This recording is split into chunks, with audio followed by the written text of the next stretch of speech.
دو تا جمله، اگر این دو تا جمله را مشکلمون باش حل بکنیم، جامعه ما جامعه آبادی خواهد شد. این دو تا جمله خیلی ساده میگویم. این دو تا اعتقاد هست درباره الله. این جمله را از صمیم دلت باید بگی، به فرزندت و خانوادت یاد بدید. الله. الله چی؟ الله عزیز، الله عظیم. از این ساده تر میشه گفت عقیده رو؟ الله عزیز، الله عظیم. الله عزیز چه قدرتی ایجاد میکند، الله عظیم چه قدرتی ایجاد میکند.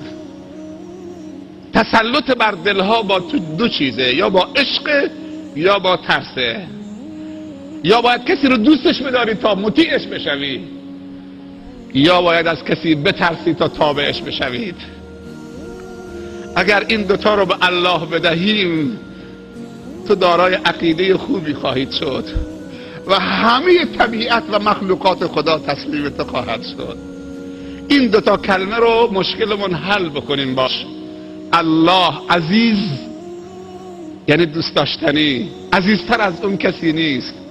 و الله عظیم، بزرگ، عظیم، کسی از اون بزرگتر و مهیبتر و دارای هیبتی بالاتر نیست.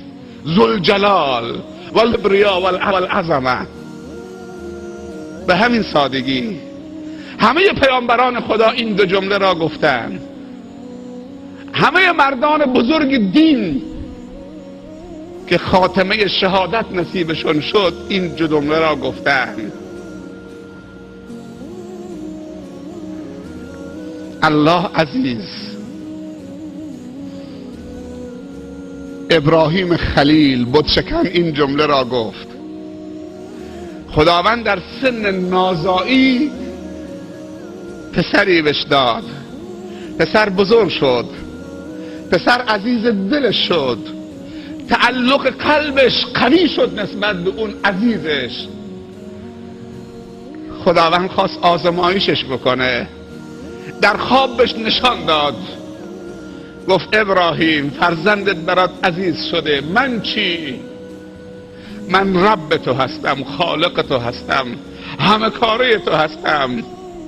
حیات من به تو بخشیدم، زن و من به تو بخشیدم، فرزند و من به تو بخشیدم، محبت و من به تو بخشیدم.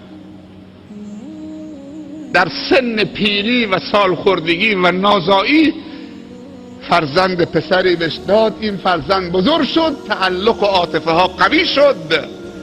خدا در خوابش نشان داد، دستور داد که فرزند تو با دست خودت ذبح بکن.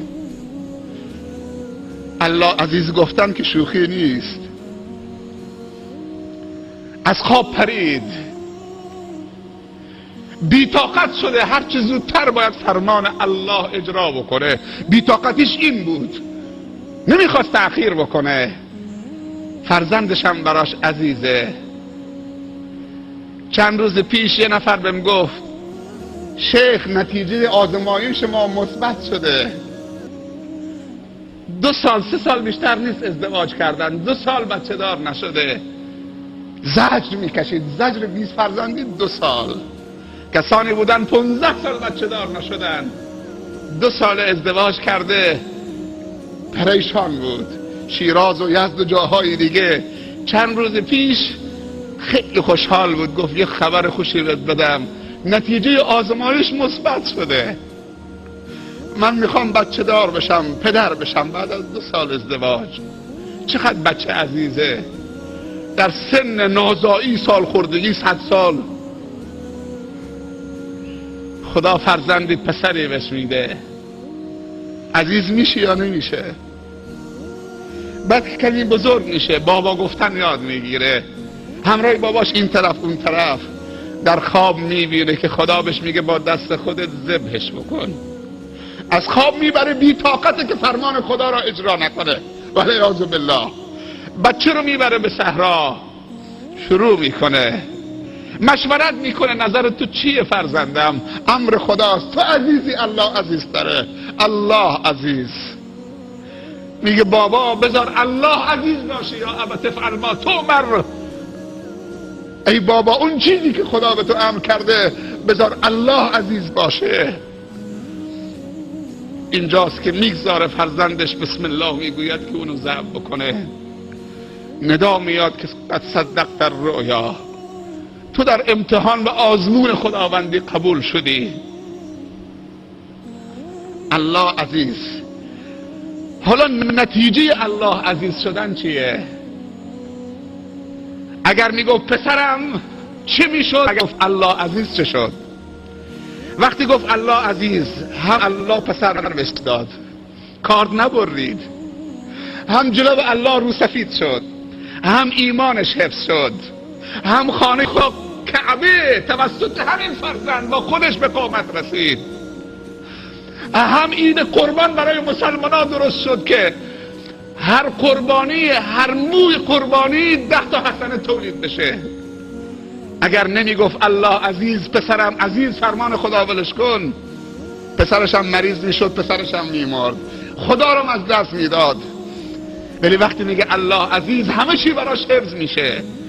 نترسیم هر چشمکی و هر چراغ سبزی ما را فریب ندهد. از خدا بترسیم، اونهایی که در رأس کارند.